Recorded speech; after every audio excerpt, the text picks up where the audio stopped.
이스라엘의 출애굽은 끝났습니다. 홍해는 갈라졌고 애굽의 전차 부대는 모두 바다의 수장이 되었습니다. 이스라엘은 이미 출애굽 구원을 받았습니다. 그러나 성경은 여기서 멈추지를 않습니다.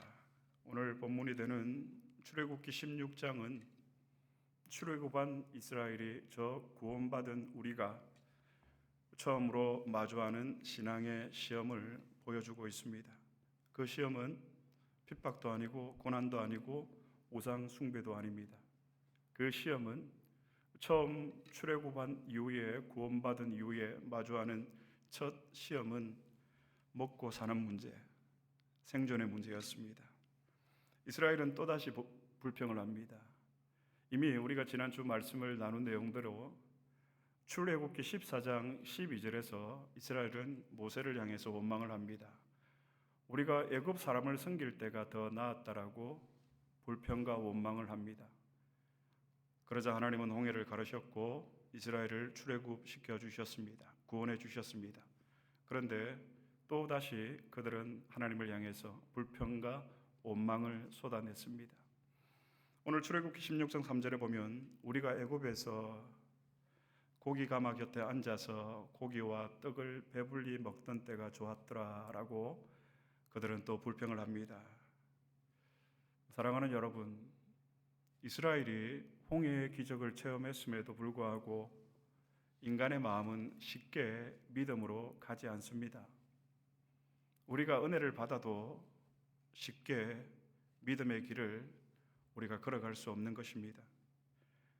그래서 여러분, 신앙은 은혜를 받았느냐의 문제가 아니라 은혜를 받은 후에 내가 어떻게 사느냐의 문제가 바로 신앙의 문제입니다.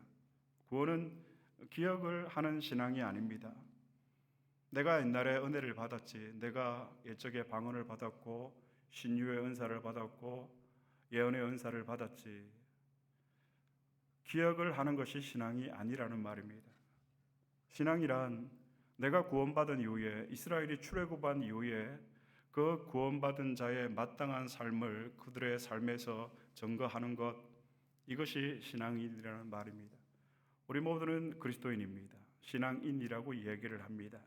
오늘 그 믿음을 증거해 보여야 될 거룩한 책임이 저와 여러분 우리에게 있습니다. 구원받은 이후에도 이스라엘 백성들은 불평합니다. 그런데 놀라운 것은 하나님의 반응이에요. 불평하는 그들을 하나님께서 책망하시기보다 오늘 말씀해 보니까 그들을 위해서 무엇을 준비해 주시죠? 만나와 메추라기를 준비해 주십니다. 이제 성경은 묻습니다. 하나님은 왜 그들을 먹이셨는가? 그리고 하나님은 어떻게 그들을 먹이셨는가? 오늘 이 질문이 말씀의 핵심이고 곧 오늘 말씀의 제목인 만나의 교훈입니다. 만나를 주신 목적이 있습니다. 하나님이 이스라엘에게 만나를 주신 목적은 생존을 위해서가 아니라 훈련에 있었습니다.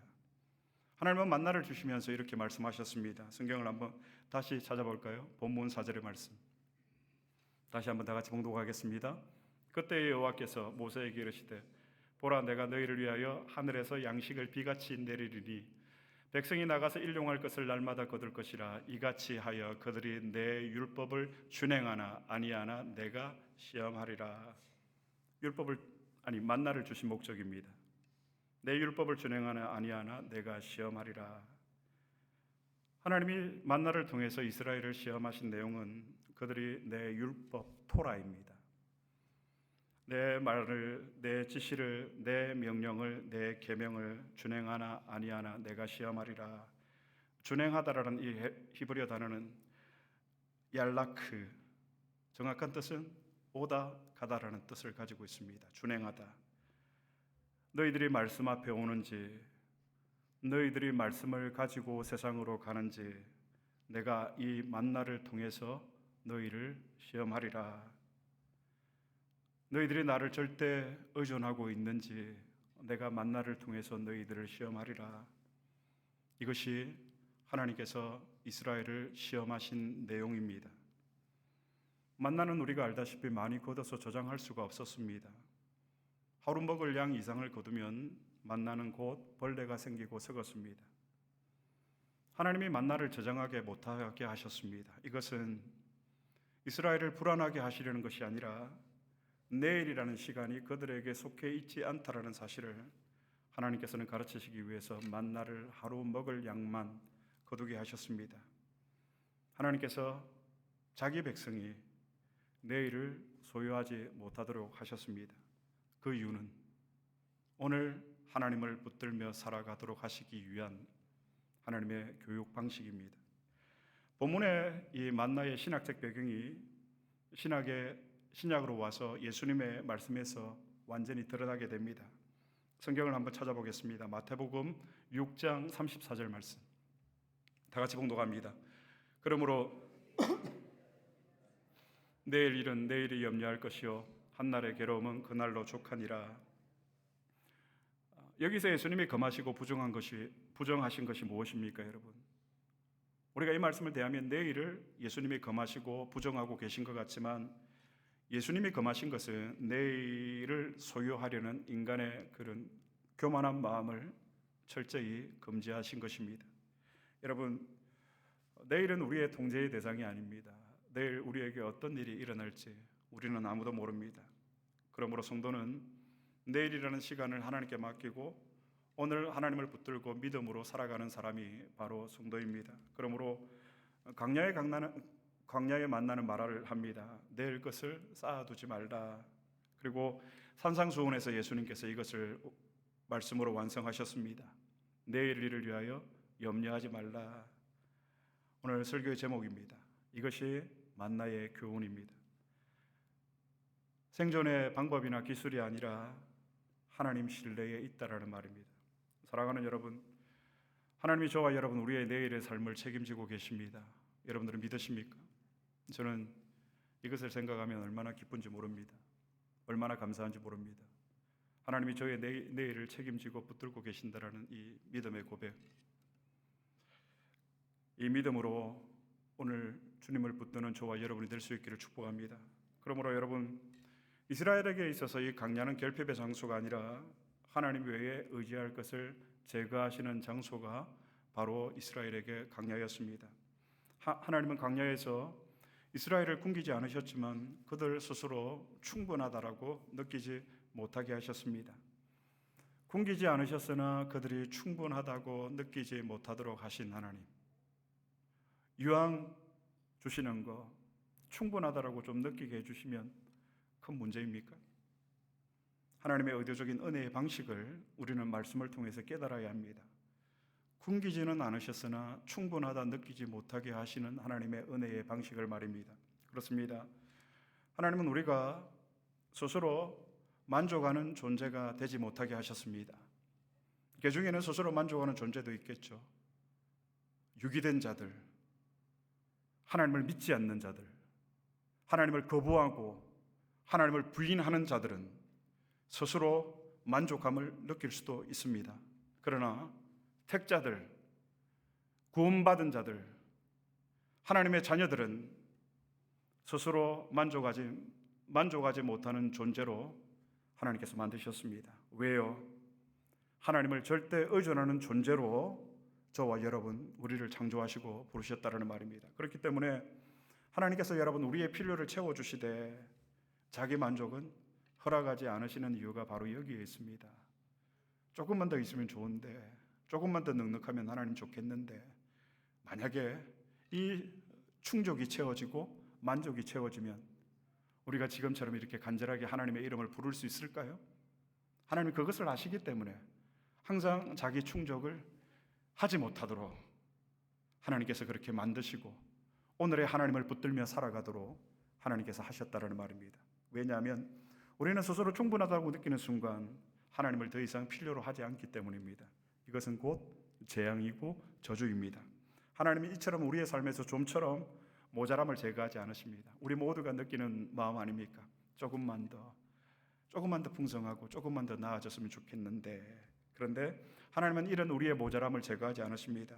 하나님은 우리의 이런 부족함과 모자람을 통해서 오늘도 나는 하나님이 필요합니다, 이 고백을 하나님이 원하시는 거예요. 그리고 하나님과 동행하면서 우리의 믿음의 여정을 살아가도록 하시기 위해서 하나님께서 우리의 모자람을 그대로 두신다라는 말입니다. 하나님을 기억하도록. 이 모자람이 없으면 우리는 하나님을 잊고 살 것을 누구보다도 하나님이 잘 아시기 때문에 이 모자람을 하나님께서 두시는 거예요. 구약의 하나님은 오늘 보니까 만나를 쌓아두지 말라라고 명령하셨습니다. 신약의 예수님은 내일 일을 위하여 염려하지 말라라고 말씀하셨습니다. 하나님은 우리의 인생을 충분한 삶이 아니라 매일 은혜가 필요한 삶으로 저와 여러분을 설계하셨다라는 것입니다. 그러므로 여러분, 매일매일 우리가 하나님의 은혜를 공급받지 못하면 우리는 살아갈 수가 없는 자들이에요. 빛의 자녀라면 매일매일 그분의 빛 앞에서 우리가 은혜와 힘을 공급받아야만 우리가 세상 가운데서 빛의 자녀로 살아갈 수 있다는 말입니다. 매일 은혜가 필요한 삶이죠. 그 은혜를 여러분들은 어떻게 공급받고 계십니까? 우리는 하나님 없이는 버틸 수 없는 구조예요. 하나님께서 영원전에 태초에 그렇게 저와 여러분을 창조하시고 설계하시고 만드셔서 이 땅에 보내셨습니다. 하나님 없이는 한순간도 버틸 수 없는 존재로, 나는 하나님 없이도 살아갈 수 있습니다라고 말할 수 있는 분 여기 계십니까? 여러분, 우리가 예수 믿지 않는 분들을 만나보고 이야기를 해보면 정말 남부를 없이 살아가는 사람 같지만 그 내면을 들여다보면 얼마나 큰 아픔이 있고 고통이 있고 슬픔이 있고 문제가 있는지 모릅니다. 제가 더 행복한 것 같아요, 그분들보다는. 이처럼 여러분, 하나님 없이는 모든 인간은 버틸 수 없는 구조로 여러분 창조를 받았다는 말입니다. 그러므로 매일 우리는 주님께 돌아가야 됩니다. 매일 주님을 붙들어야 됩니다. 매일 주님의 은혜를 공급받아야만 우리는 살아갈 수가 있는 힘을 얻게 됩니다. 사랑하는 성도 여러분, 하나님은 결코 우리를 굶기지 않으십니다. 하나님께서 우리를 굶기신 적이 있습니까? 아닙니다. 냉장고 문들을 한번 열어보십시오. 배가 불러서 죽을지언정 배고픔을 당해서 굶게는 하지 않으셨습니다. 그러나 동시에 하나님은 우리가 충분하다고 느끼는 것도 하나님은 금지하셨습니다. 허락하지 않으셨습니다. 왜요? 하나님이 우리를 자녀로 대하시는 방식입니다. 그래야만 우리의 부족함을 느끼면서 우리의 모자람을 느끼면서 하나님의 이름을 간절히 우리가 찾고 부를 수 있기 때문입니다. 하나님은 우리의 삶 속에서 아무것도 하나님을 대체할 수 있는 것들이 없도록 제거해 나가십니다.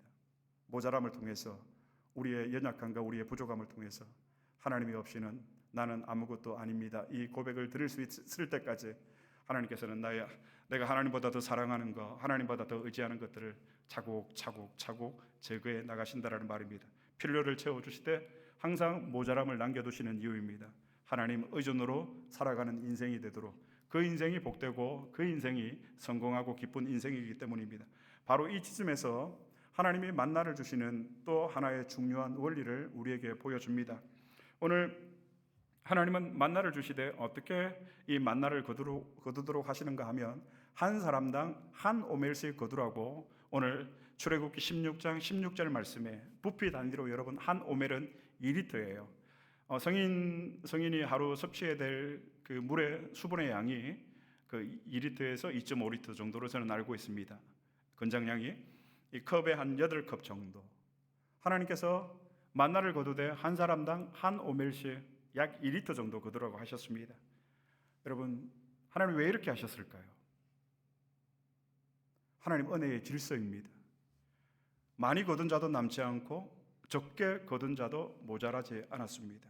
이는 하나님께서 평등하시다라는 선언이 아니라 하나님께서 모든 각자를, 우리 각 사람을 책임지신다라는 책임의 선언입니다. 하나님이 오늘 우리의 각자의 삶을 직접 돌보시고 직접 책임지신다라는 선언이 되기도 합니다. 여러분, 이 말씀을 통해서 저와 여러분의 마음에 큰 위로가 되었으면 좋겠습니다. 하나님이 우리를 붙들고 계시고 나를 돌보시고 나를 책임지신다라는 선언입니다. 하나님은 동일한 양이 아니라 동일한 돌보심을 약속하셨습니다. 이 만나 사건을 우리가 이제 이 주님의 기도와 한번 연결해 볼 수도 있을 것 같습니다. 하나님은 우리의 평생 먹을 양식을 약속하셨을까요? 아닙니다. 그런데 우리는 우리의 평생 먹을 양식을 위해서 수고하고 애쓰고 있습니다.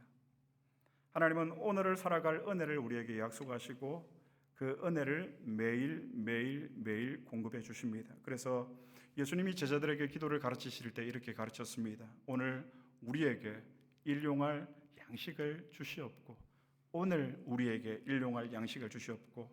만나에서 배우는 교훈입니다. 무엇을 먹을 것인가가 아닌 누구를 신뢰할 것인가의 문제입니다. 주님은 오늘 우리에게도 말씀하시고 약속하십니다.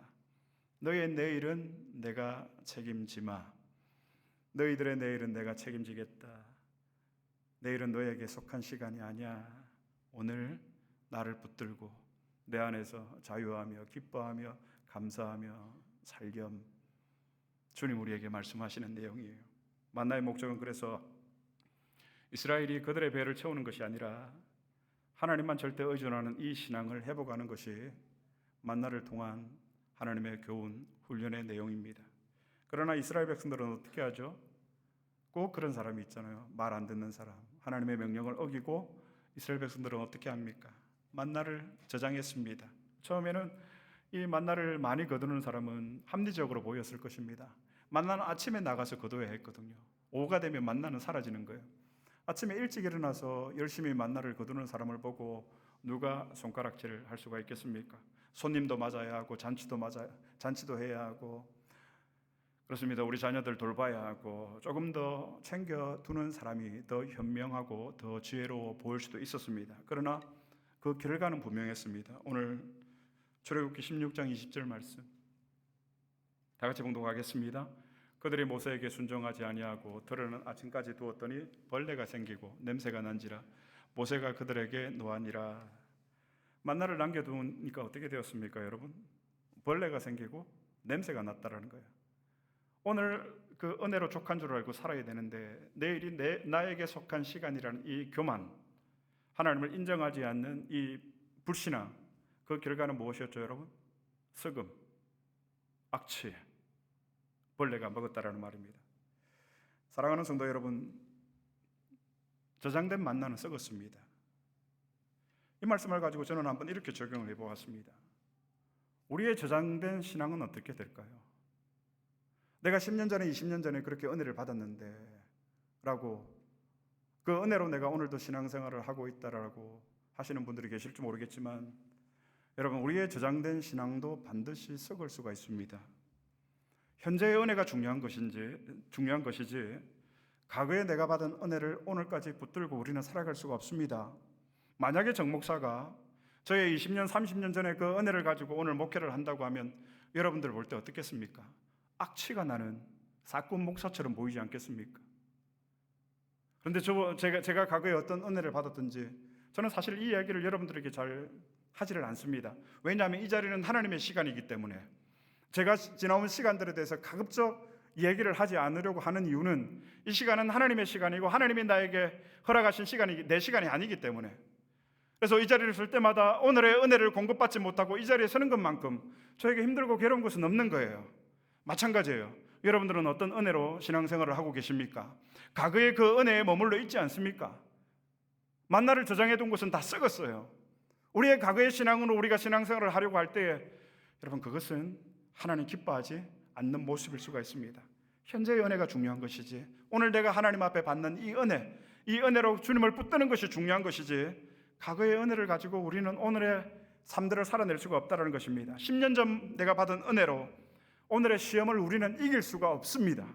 은혜의 경험이 중요하지만 우리에게 더 절실한 것은 여러분, 십자가의 보혈의 이 은혜가 내 안에서 흘러넘쳐야만, 매일매일 이 보혈의 은혜가 흘러넘쳐야만 사자굴 속에서도 불 속에서도 우리는 주님을 부인하지 않고 기도의 문을 열어놓고 하나님을 인정하며 하나님을 찬양하며 하나님을 예배할 수 있는 것은 과거의 은혜가 나를 지탱하고 붙드는 것이 아니라 오늘 그 십자가의 보혈의 은혜가, 그 생수의 능력이, 생수의 강이 내 안에서 넘쳐 흐르기 때문에 주님은 말씀하십니다.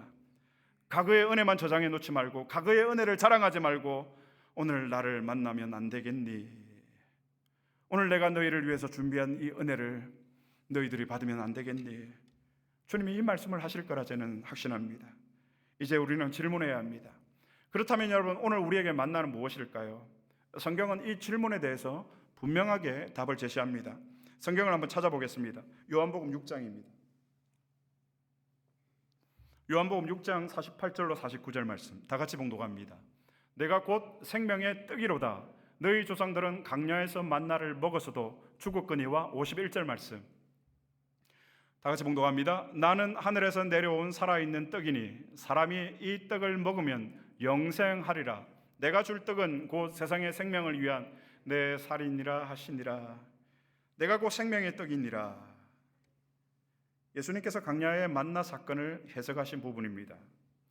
단순한 이야기로 그냥 두지 않으시고 그 만나는 예수님 자기 자신이라고 저 구약에 나오는 만나는 신약의 예수 그리스도를 상징하는 그림자였다라고 주님이 설명을 하시는 거예요. 저 구약의 만나는 신약의 누구라고요? 예수 그리스도. 오늘 요한복음 6장에 보니까 하늘의 떡, 생명의 떡이라고 설명을 하고 있습니다. 이해가 되셨습니까? 구약의 만나를 자기 자신을 가리키는 그림자라고 예수님께서 말씀하고 있습니다. 구약의 만나는 그러므로 신약의 예수 그리스도를 예표합니다. 상징합니다. 구약의 만나는 여러분 매일 받아 먹어야 했고, 만나를 먹음으로 육신의 생명을, 육적인 생명을 유지할 수가 있었습니다. 그러나 신약의 예수 그리스도는 과거의 한 번의 그 경험으로 끝나는 것이 아니라 날마다 먹어야 하는 생명의 양식이 된다라는 사실입니다. 여러분, 우리가 곡기를 끊으면 어떻게 될까요? 양식을 먹지 않으면 어떻게 될까요? 뭐 한 40일, 50일은 버틸 수 있겠지만 그 이후로는 여러분 우리의 생명을 장담할 수가 없는 거예요. 만나는 임시적으로 생명을 연장할 수가 있었지만 육적인 생명, 예수님이 우리에게 주시는 생명은 어떤 생명이었죠? 영원한 생명을 저와 여러분 우리에게 주셨다라는 말입니다. 누가요? 예수 그리스도, 하늘의 떡, 생명의 양식 되신 예수님이 말입니다. 그러므로 여러분 이 말씀을 오늘 우리의 삶에 구체적으로 좀 적용을 했으면 좋겠습니다. 만나의 교훈은 분명합니다. 오늘 우리의 일용할 양식은 우리의 환경도, 우리의 안정된 생활도, 돈도 아니라 오늘 이 만나는 누구예요, 여러분? 우리에게 있어서 이 일용할 양식은 누구이시죠? 예수 그리스도. 하나님은 우리에게 필요한 것을 주시기보다 먼저 필요한 분을 우리에게 주셨습니다. 그분이 누구이시죠? 예수 그리스도이십니다. 사랑하는 성도 여러분, 광야의 만나는 오늘 사라졌습니다. 그렇다면 오늘 현대의 이 만나가 사라졌는가요? 아닙니다. 하늘의 떡은 예수 그리스도는 지금도 살아계셔서 우리와 함께 하십니다. 구체적으로 이것을 우리의 개인에게 한번 적용을 해볼까요, 여러분? 예수님을 먹으십시오. 예수님을 먹는 삶을 사십시오. 매일매일. 초대교회 성도들은 사자의 밥이 되면서도 예수님을 부인하지 않았습니다. 종교개혁 이후에 중세교회 성도들은 하영대 위에서도 복음을 놓지 않았습니다. 오늘 여러분 우리가 기사로 접하고 있습니다. 모슬렘과 힌두 지역에서 일어나고 있는 이 핍박들, 그들은 생명을 걸고 목숨을 걸고 예수를 주라 고백하고 있습니다. 그들이 그렇게 믿을 수 있었던 이유가 무엇이죠, 여러분? 그들이 그렇게 할 수 있었던 이유가 무엇일까요? 그들이 강해서가 아니에요, 여러분. 그들이 날마다 무엇을 먹었기 때문에? 예수님을 먹었기 때문에. 하늘의 떡, 생명의 양식을 그들이 매일매일 먹었기 때문에. 하늘의 떡이신 예수님은 주일에 한번 우리가 떠올리는 분이 아니에요. 주일에 한번 와서 우리가 찬송하고 말씀을 듣는 이 시간이 예수님을 먹는 시간이 아니에요, 여러분. 매일 우리가 하나님의 말씀과 기도를 먹지 않으면 우리는 살 수가 없어요, 여러분. 우리의 영혼이 죽어 있는데도 불구하고, 내가 죽어 있는지도 모르고 내 삶 가운데서 그리스도의 향기는 나지 않고 썩은 냄새만 나고 있는 기독교인들이 얼마나 많이 있습니까? 그 모습이 바로 저와 여러분 우리의 모습이 아닙니까? 매일매일 하나님의 말씀과 기도를 먹지 않으면서 내가 목회를 하고 내가 교회의 직분을 맡고 교회를 봉사하고 교회를 섬기고 신앙생활을 하고 있다면 여러분 이건 아니지 않습니까? 매일매일 예수님을 먹으십시오. 먹으라는 말이 여러분 어떤 의미인가 잘 아시죠? 오늘도 나는 예수님 없이는 살 수 없습니다. 이것을 우리가 인정하고 고백을 해야 됩니다. 초대교회 여러분 그 악나라 왕 누구죠? 네로가 기독교인들을 박해했던 이유가 뭔지 아세요, 여러분? 기독교인들이 교회에서 모여서 지하에 모여서 성찬식을 하면서 이것은 주님의 살입니다. 이것은 주님의 피입니다. 내 살과 내 피를 받아 먹어라. 밖에서 들어보니까 이 사람들이 인육을 먹고 있는 이런 오해를 받아서 네로가 기독교인들을 더 핍박했다고 조세푸스의 교회 역사에 의하면 여러분 그럼에도 우리는 예수님을 먹어야 돼요. 예수님의 살을 먹고 예수님의 피를 매일매일 먹어야 되는 거예요. 이것을 우리의 가정에도 여러분 적용을 하면 어떨까요, 여러분? 예수로 버티는 법을 배우는 것이 가정이에요. 부모가 날마다 예수를 먹는 모습을 보여주지 않으면 우리 자녀들 여러분 어떻게 되겠습니까? 거대한 세상 가운데 넘어질 수밖에 없습니다. 부모가 예수를 먹는 모습을 보여주지 않는데 자녀들이 어떻게 매일 하늘의 떡이고 생명의 떡이신 예수 그리스도를 먹을 수가 있겠느냐 말입니다. 예수를 먹지 않고 저들이 아무리 똑똑하면 뭐합니까? 아무리 성공하면 뭐합니까? 세상에 나가서 썩어 냄새나는 그 영혼으로 살아갈 텐데, 우리 가정이 그런 가정이 되어야 합니다. 문제없는 가정이 되기를 우리가 바라기보다는 함께 예수를 먹는 가정이 되어야 합니다. 식탁에 여러분 음식만 잔뜩 차려놓지 마시고 말씀 한 구절, 감사 한마디, 기도 한마디, 그래서 그 기도가 우리의 자녀들의 영혼을 지키고 우리의 가정을 살릴 수 있도록 우리는 해야 합니다. 예수 그리스도를 가정의 양식으로 삼으시길 바랍니다. 마지막으로 여러분, 우리가 이것을 교회에 한번 적용을 해보았으면 좋겠습니다. 핍박 없이 교회가 강해진 적이 없습니다. 교회는 늘 세상으로부터 고난과 핍박과 박해를 받아왔습니다. 그러나 이상하죠 여러분, 교회는 그럴 때 더 흥하고 더 부흥했습니다. 그러나 교회가 평안할 때, 여러분 교회의 역사를 둘러봐도 교회가 313년 기독교가 공인된 이후에 교회는 쇠퇴하기 시작합니다. 그리고 1517년에 종교개혁이 일어난 이후에 교회는 또 쇠퇴하기 시작을 해요. 그러나 교회가 핍박을 받고 박해를 받고 고난을 받을 때 교회는 역사적으로 더 강해졌다는 말입니다. 초대교회도 지하교회도 왜 그럴까요 여러분? 어떻게 이 현상을 여러분 설명할 수가 있습니까? 그들이 매일매일 예수 그리스도를 먹는 공동체였기 때문입니다. 그렇기 때문에 지금까지 교회는 존재해 왔습니다. 예수님을 먹는 교회였기 때문에 하늘의 떡을 나누는 그 교회가 역사를 이어갈 수가 있습니다. 말씀을 맺겠습니다. 교회 프로그램이 교회를 살리는 것 아닙니다. 말씀과 기도로 예수님을 먹을 때에, 하늘의 떡을, 생명의 양식을 나눌 때에 교회는 교회가 되는 거예요. 교회가 세상과 구별된 모습이에요. 정결한 순결한 주의 신부 교회가 될 수 있는 것은 날마다 그리스도의 피를 먹어야 돼요. 날마다 그리스도의 살을 먹어야 되는 거예요. 이것을 먹지 않는 교회, 저는 죄송합니다, 교회 아니라고 생각합니다. 그래서 여러분, 강야에서 생명을 유지하고 우리로 하여금 고난과 핍박을, 박해를 견디게 하는 힘은 우리가 날마다 예수를 먹는 그 신앙의 힘에 있다라는 말을 마지막으로 여러분께 드립니다. 예수님을 먹으십시오. 매일매일 먹으십시오. 한순간도 빠지지 말고 매일매일 예수님을 드십시오. 오늘 이 생명의 떡으로 사는 저와 여러분이 되기를 우리 주님의 이름으로 축복합니다.